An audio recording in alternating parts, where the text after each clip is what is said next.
I hope you're all doing wonderful today. My name is Lena Cola. If you're coming here for the first time, on this channel I speak on issues affecting humanity as well as I motivate and inspire to help you along your journey. Today's guest is Tamara Hilton, a mother, educator, a Christian, uh, a gospel recording artist, and she is an entrepreneur. Entrepreneur. All right, so today she's here with us to tell us her story, and she'll just go ahead and explain exclusively about her life and the things that she has been through, and we'll take it away. Tamara Hilton, where are you from? Good afternoon, everyone. Thank you so much, Taram, for having me here on your channel. It's indeed a pleasure. I'm so happy to be here today. Where am I from? I'm from Jamaica. My hometown is White Marl, Clarendon. I remember a few years ago, I met a gentleman and he asked me where I was from, very much the same question. And I told him where I was from, and he was like, I don't know where that is. And I said to him, I'm going to make sure that community goes on the map. And here I am sitting on the World Wide Web telling you about White Marl, Clarendon, Jamaica. So that's where I'm from. That's a beautiful place. It is a very beautiful place. Yes. So you are no longer living in Clarendon, in White Marl. So tell us where you are now and how you got there. All right, so currently I am living in the Turks and Caicos Islands, on the island of Grand Turk, the capital, to be exact. I have been there for the past 8 years. As Chamberlain mentioned, I am an educator, so I have been teaching and living in the Turks and Caicos Islands, and that's pretty much my home right now.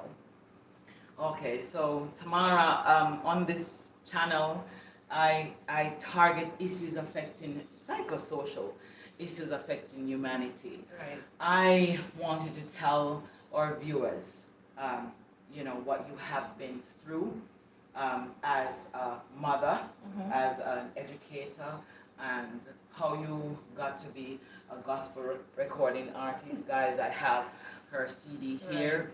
She'll tell you all about it. Go ahead and tell the viewers about your story, the journey of grace. All right, so for me, how I became all of that started with a dream as a little girl. As a child growing up, I had so much ambition as to what I wanted to be in life and who I wanted to become. And when you're from a very poor background and you see poverty around you, it's as though that is what you embrace. But for me, I saw that there was a better life. I was able to see beyond my experience then and the life that I had to say that this is not what I wanted for myself. So you're talking about a child growing up in a home with, it was an extended family, a blended family, that is, I had my father, who was an elderly man, and I'm like a fourth generation set of children. I'm a part of the fourth generation set of children for my daddy. And I had nieces and nephews around me who were pretty much of the same age. My daddy was a farmer, my mother was a higgler. So I'm used to picking the mangoes, picking the sweet sop and the sour sops and packing them. We had to cut the cane, well, not necessarily cut the cane, but when the men would cut the cane, we had to go into the cane field and bar the canes, put them into what we call bars. Bars, like baskets? So we'd pack the cane, right, in rows, but we call them barring the cane, right? And, then the truck would come and pick them up. And, I would see my mother going to the market. My brothers would be building the coal skills so that they could, and we would go, and when it's time to pack the bags with the coal, well, that's a charcoal, that is. We had to do all of those things. We had to go to the farm. We had to climb the trees and pick the load so that mom would have the load to take to the market for us. And even though I'm not discriminating against a life like that, for me as a child growing up, I didn't want to become a higgler. Right. I wanted to become something better. And so I envisioned my future. So growing up, I wanted to become an accountant. So going through high school, my vision was always to become an accountant. And I remember when I became an Adventist, I was talking to a brother from the church, and he said to me, becoming an accountant, you may be required to work on the Sabbath. And because of, well, for me, I was a staunch Adventist at that time, even though not all my family members were Adventists. I believed that, okay, I did not want to work on the Sabbath. So the next option for me was going into teaching, right? So that's how I become an educator, Yes. right? So as I said, it really just was a dream that was planted within me from a young age. I looked at my situation. I was able to evaluate my situation at that time, and I was like, all right, Tamara, there must be a better life. So, do you think that there's something innately planted within you? Yes. That you want to persevere, you want to become somebody great? Something better, somebody great. Yes. And that's exactly what I did. I really just told myself that tomorrow, this is not the end for you. And as I said, growing up in an environment like that, it was, you see teenagers getting pregnant, you see young ladies going to school, they're just coming home, sitting down, having children, or they will do maybe first form and don't go back to school, or children will go up to grade 9 in school and they will not go back to school, and that was it for them. I remember before I go into high school. Right. So when I was in grade 3, so I was very smart, right? So when I was in grade 3, I was, and those grades before grade 3, I was coming first in my class. And at grade 3, my mother said to the grade 6 teacher, or the principal, or I think she was the vice principal at the school, that I was failing. What was the reason for that? There were just issues at home and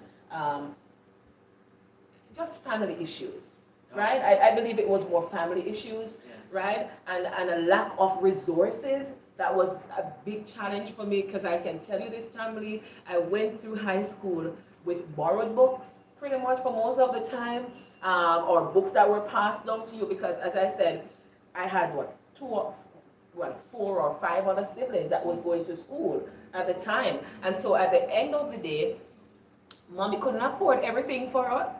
So we didn't have all the resources on hand. So I had to go to school with all the resources. There were days when I went to school with only bus fare, right? And so because of the lack of resources and the lack of parental support also, and I must say, when I did my master's, I did my dissertation or thesis on that topic, parental involvement and the impact it has on children's academic performance.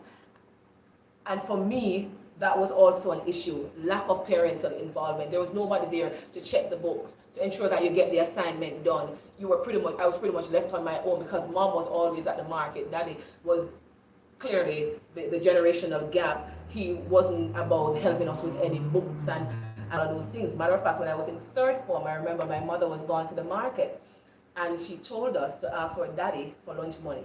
And when I went to him and asked him for lunch money, he said, I'm not giving you no lunch money. And I'm going to say it in a Jamaican dialect right now. He said, I'm not giving no lunch money for go to school, because all education I put on a man and pitney.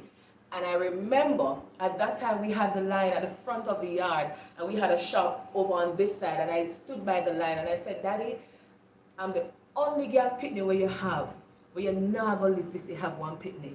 And so said, so done. He died the year before I got pregnant with my son, right? Wow. So he never lived to see me pregnant, and he never lived to see me have a child, right? And so as I said, those were just some of the contributing factors that impacted on me getting to 4th form, those crucial years when it was time for me to do my CXC. And my grades were failing. So right? The family dynamics is that your mother was a worker. Daddy was a worker too, because he was a farmer, okay. right? So he did all the farming, okay, right? So he ensured that mommy had the produce to take to the market, okay, right? So he was very much present, right? But based on when he was or where he was raised, or the time, the era, right, that he grew up in, education was not a big thing for them. It was all about going to the farm and, you know, the slavery mentality, Yes, right? Because my slavery. daddy was born in what, 1919, people, Wow. right? So my daddy would be well over 100. Even though I repeated fifth form, I was able to work 1 year. Work 1 year and entered college when I was 18 years old. Wow, that's amazing. Yes. So I entered college when I was 18 years old. So when I went to teachers college now, failure now was not a word in my vocabulary, because I told myself that I was never ever gonna feel like that again, right? So I went to college and I worked very hard. A year after finishing college and I started teaching in Portland, I went back, I did my first degree, and guess what? I graduated with first class honors. Wow. So you're talking about a child who failed in high school. Just the other day, I spoke to one of my students. She graduated last year. So she would have done the CXC. She would have gotten the results. Are we still in 2021? Yeah, last school year, right?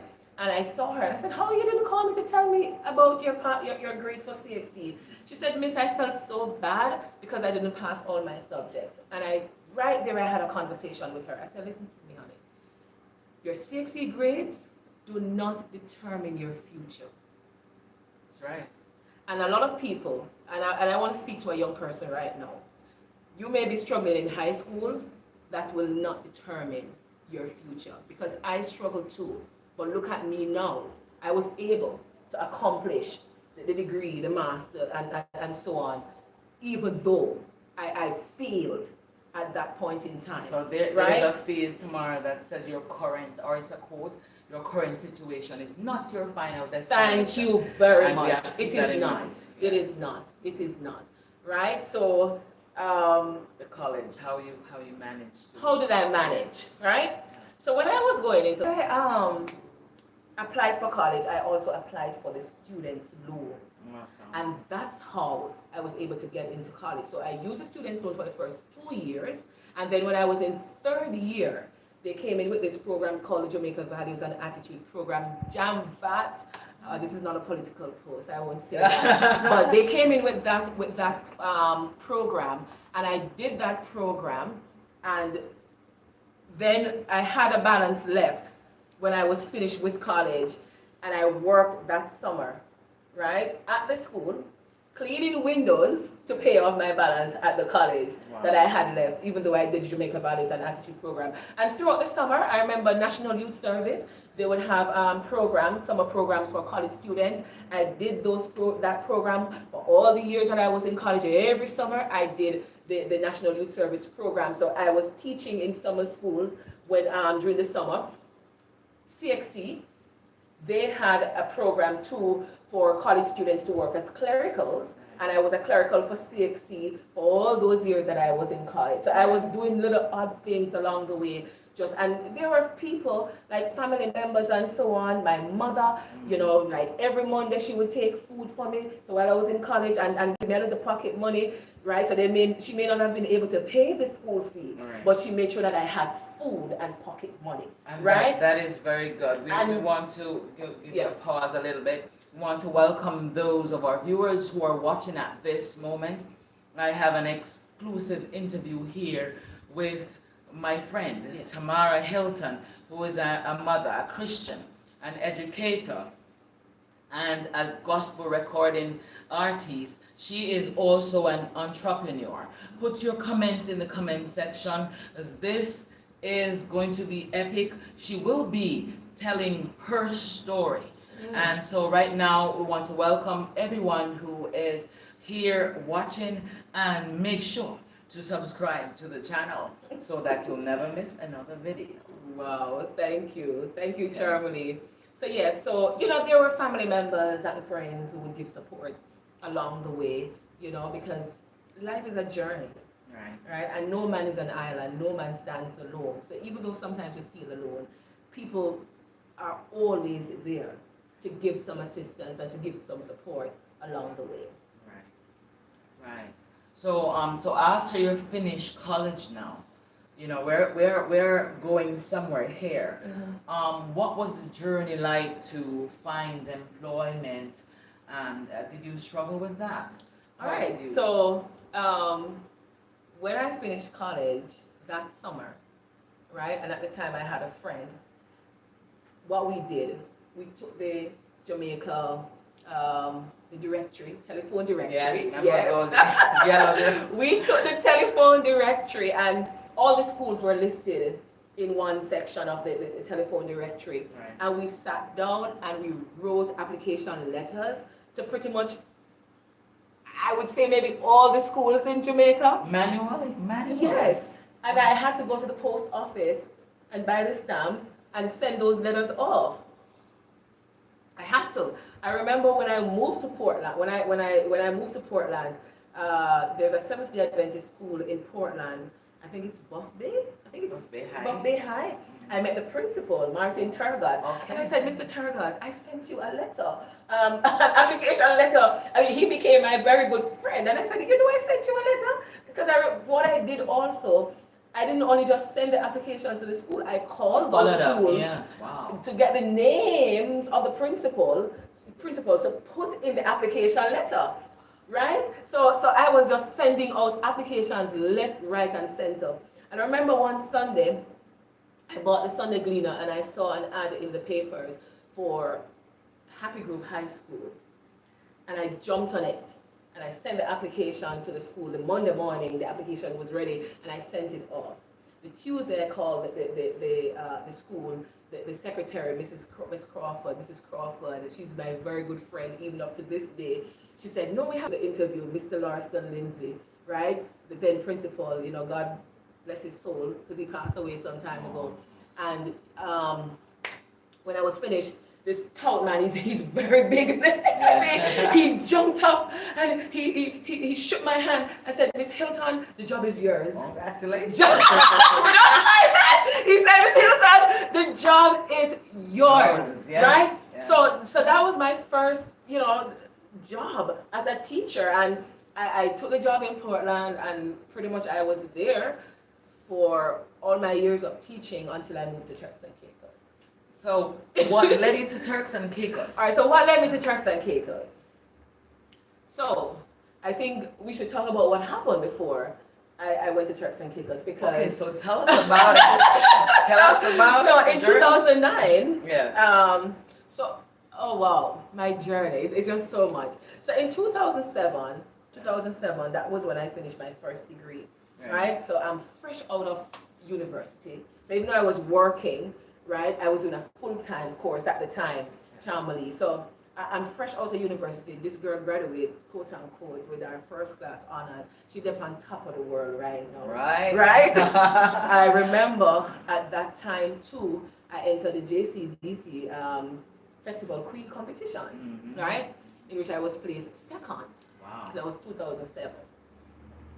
So I was on top of the world. I pretty much felt like I have everything in place now. My life is going fine, right? I was singing, going from church to church. I was singing, kind of Miss Popular kind of thing. Yes, you were. Right? And you entered some competition during that time too? And I entered, no, I didn't enter the singing. I usually enter like the singing competitions and so on for JCDC. I was getting gold medals. I was going to the national finals. I remember one year, I think I had either 4 or 3 songs going into the national finals with gold medal, right, from the parish level. And, I was just really doing well. I was confident in myself. I felt like I was on top of the world. The only thing the world thought that was missing from my life was a husband. Right. I remember my pastor at the time, he gave me a branch Sabbath school to be the leader for. Right. So I was being trained now to be an elder in the church. Awesome. Right? I was AY leader. I was Federation president for the parish of Portland. I was, choir director. I was just so many things in the church. I was going to school. I was in public speaking. Just so many things was happening for me. I was just involved in community work, and I was just on top of the world, right? So I'm going to church now, and everybody thought, oh wow, you're such a beautiful singer, you're such a beautiful young lady. Yes. You should And be she the can wife really of a sing. pastor. And Yes. all of, and you're getting these things thrown at you. Right. And I remember. So you had gotten married? Not yet. Not okay. yet. Okay. Right? So I'm involved in all of these things, and people are now throwing things at you. Right? Because they're thinking, okay, with all of these things that's happening, you need somebody at your side. Oh, you need to be married. Yes. Right? So, people start matchmaking now, and the matching starts to take place, and you start saying, okay, I want to be with this one, so the matchmaking is taking place. Right. So I remember I met my ex-husband at the time. I met him when I just moved to Portland, right? And we were just friends. When he comes over he was in college at the time, and we were just friends, and we would go to church together, we'd hang out with other friends together, and we were just friends, right? And the next thing you know, we were getting married. So in 2009, we got married, right? And I kid you not, guys, that was, do I want to say it was the worst decision that I've made? So can you tell me why would you say that? What transpired? Because that was pretty much the worst part of my life, right? And the marriage didn't last long. What was the like relationship? The moment we got married, it turned upside down. The marriage became abusive, and I'm not talking about emotional abuse now, we're talking about physical abuse, right? I was traumatized. It was terrible, and I was so broken. I was hurt emotionally, I was hurting emotionally, I was hurting physically. It was terrible. And it was as a spiritual person, you think there was some spiritual abuse as well? And there was spiritual abuse. And I shared with you today that talking about this kind of situation before is something that would really just break me down, and I really just thank God for the strength and the healing that He has given me, that I'm able now to sit and talk about it, right? Because I don't think I've really spoken about it like this, right? But it was terrible. It was terrible. I don't think I can say some of the things here that happened, but it was awful. It was absolutely awesome, right? I was devastated. And so you ended up a single mother, and a single trauma mother as a result. Yeah, the trauma and the abuse, physically and emotionally, that one has to go through. It is not very easy to overcome those scars, those wounds that you get. How did you overcome that segment of your life, Tamar? How did I overcome that? It started with me going back to what I really love, and that's singing. So I remember when I had my son, so even though at the moment I was still married, and his father was still in the house, I was a single mom in the house. Wow. So I was going to church by myself with my son.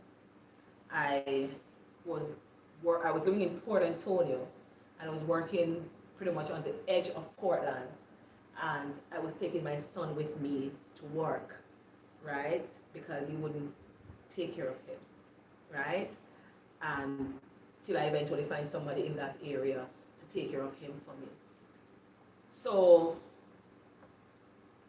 I remember one Sabbath afternoon, I was at the Port Antonio Seventh-day Adventist Church, and I heard my story, my song, my testimony. And that started just resonating, and it was resonating with me. And the Lord said to me, Tamara, you need to share your story. You need to use your testimony to help others, because there are so many people out there that's hurting and that's broken. And I looked in the church, and you see, when people love you, it doesn't matter what other people say or what other people try, because if your heart is clean and your hands are clean, the Bible says that even your enemies will become your footstool. And there were a group of young people at that church, at Port Antonio Seventh-day Adventist Church.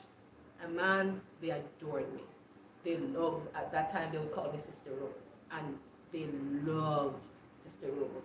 And they would take Amiel as a baby, and they would, care for him while I was at the church. And there were like so many members, even at the church, and they would help to care for Amiel and make sure that I was okay. And I called the young people. I said, "Do you guys want for us to start singing, form a group, and start singing?" And they said yes. And we started singing, and we started that group. I think the name of the group was My Song, My Testimony. My song. And we started singing. We were singing at church. We were meeting, and we were singing. And that's where the healing started for me, through music. Right? So even though I was singing pretty much for as long as I can remember, that was where the healing started for me. So everything, my life, so even though I had, whatever challenges before that point in my life, it didn't have any impact on me. Okay. No effect. So it was only as that first lady, situation. As a first lady, how did you manage to be the first lady? Because I'm aware, I have friends who are first ladies, right? And I'm aware of the magnanimous amount of work that you have to do. And I'm aware that as an educator, you have to attend to those children. And you go to church, and you said you had Sabbath school and yes. things like that. So when I got married, I pretty much gave up on all of those. Okay. Right? So I gave up on all of those things once I got married. So I now become the shepherdess. Okay. So I wasn't singing as much. Okay. So even though singing was my passion, I wasn't singing as much. Right? I would still get an opportunity every now and again to sing or to speak in church, but not as much as I wanted to. I wasn't able to do it. Right? So as a first lady now, and you have your work responsibility. You were now hosting at home, hosting guests for lunch, and people were coming over. Sometimes people were staying there for extended period of time. If they were working in crusade, you had to make sure that these people were taken care of during that time. So you're talking about the cooking, the cleaning, the washing, and all of those. So you just have to do all of those things, right? So it was overwhelming, right? And it became frustrating sometimes, because guess what? You were now left on your own to do most of these things, right? And it was overwhelming, right? It was cumbersome. You had to do all of those things. And at the time, too, Charmely, I was carrying 2 full-time jobs. Wow. I was carrying 2 full-time jobs at the time. Did you not feel inundated by? I was, right? And I think that also frustrated the relationship, right? Because you weren't getting any I wasn't getting any assistance per se from this individual. Right. So I was left to do everything pretty much. And singing was the healing. And singing was a healing for me. It was. Okay. It was a healing for me. Okay. Yes. So what transpired after that? When did you decide to go to Turks and Caicos? All right. So I don't think it was a decision that I made for myself. I believe God made that decision for me, because when I got the call for that job, life was better. I was by myself with my son at this time now. I had a radio program on Styles FM. I was, very active with the group, the ministry at the time. And, for me, things were going well at that time, pretty much. But I believe God realized that I needed a different space and time in which to heal. Right. And He provided that recluse for me, because if you know Turks and Caicos, it's very quiet, it's slow paced. You're not bombarded with the traffic And all the beaches are there, and honey, the hard serene. work and so on. And God realized that even though I was doing all of these things while I was in Jamaica, my healing wasn't yet fully realized. And He needed to take me away from that situation and put me in a different place, because there were too many memories of what had happened before, right? And you walk on the street and, people were talking. People had a lot of things to say. People, had their own opinions as to what happened in that situation, right? And so He took me away from there, right? So even though at that time I felt like everything supposedly was going well, God wanted to provide a different opportunity and a better opportunity for me too, right? So that I could have helped myself and helped my son also, right? Yes. Yes. And that is so awesome. She did all of this as a single mother and educator. So, that is commendable, and I must say congratulations. Tamara went ahead and she did some recording. I want you to tell us about it. And this is her CD. And tell us all about it and tell the viewers where they can get your CD to purchase. This is my copy, honey. Remember that first concert we sang out in Portland? Yes. Oh my God! Not Portland, St. Mary. St. Mary, with the Predicts, right? Okay, right? yes, Yes. Very good. And I usually buy CDs, my soundtracks, and I remember one of the times I bought a soundtrack and I saw a link to say that if you wanted the recordings, you can contact this number. Right. And it was a Daywind recording studio, one of the best, in Nashville, Tennessee. And I remember I sold my car, I think it was in 2018 summer, to go to Nashville, and I didn't make it. Wow. I didn't make so it. Plans changed. I didn't make it, Charmalee, right? And it was the April of 2019. What detoured you though? What detoured you? It just didn't happen. It just didn't happen, right? I sold my car, so I was going to use that money to go do my recording, and it just didn't happen, right? So in April 2019, I just made that decision that, hey, I'm going to do it. And I called them, I told them I'm coming, and nobody knew I was going. Wow. Like, nobody so knew. I kept it a secret. And probably that's one of the best ways. Nobody knew that I was going to do it. And I just went and I did it. Right? Wow. Congratulations. I didn't know, thanks, honey. I didn't know where I was going. Right? I didn't know these folks. But I went and I made the investment, made the sacrifice, and I went and did it. How many songs? There are 10 songs, on the album. Wow. And it was really for me to just use it to let people know that it doesn't matter what you have been through, God's grace is sufficient. That's right. And God's grace will keep you, because I know that if it weren't for God's grace, I would not be sitting here right now. Those nights when I cried myself to sleep, those days when I begged God and I said, God, why me? And, I became frustrated. I became, overwhelmed with everything that was happening in my life, the abuse, the rejection, the hurt, right?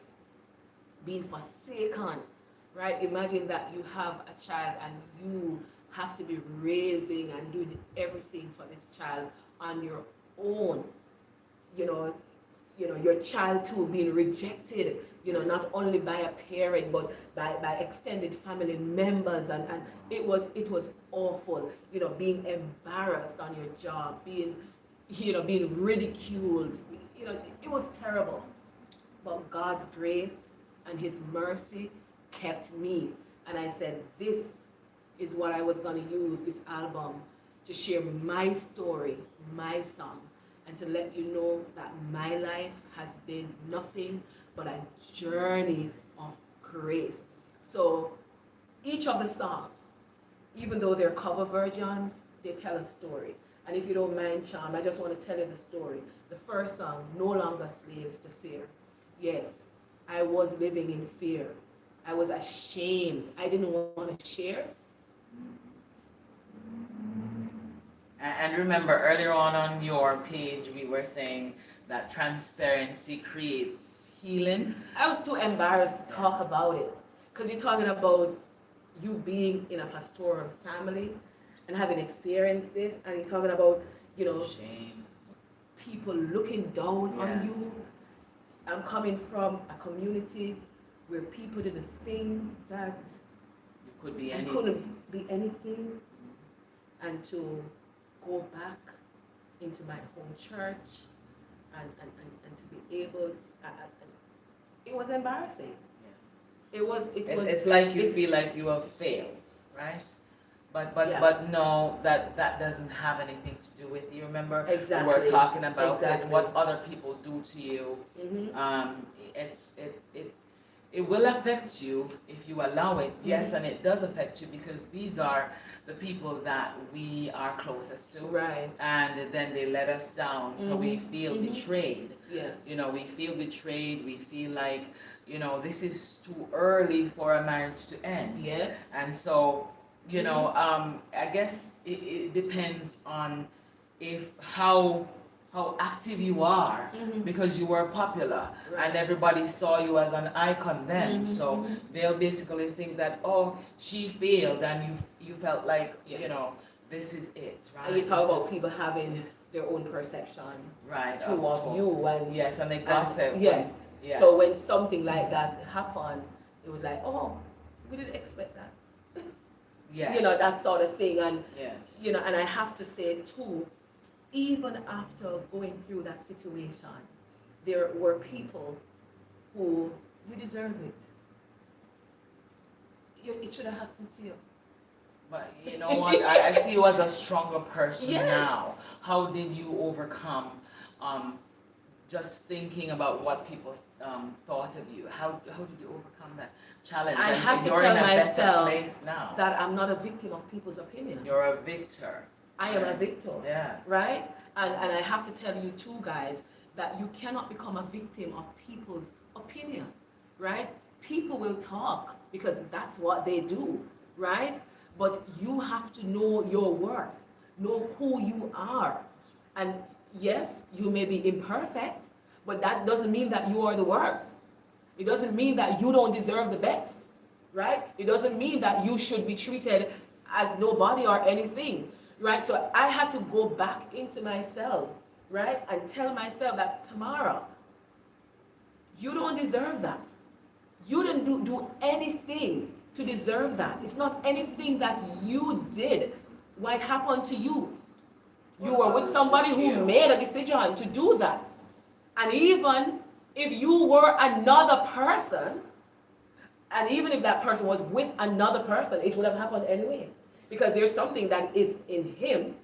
There's an experience that he had as a child that caused him to make that decision to do that. That's right. Right? So I had no to go into myself. And you talk about the positive self-talk.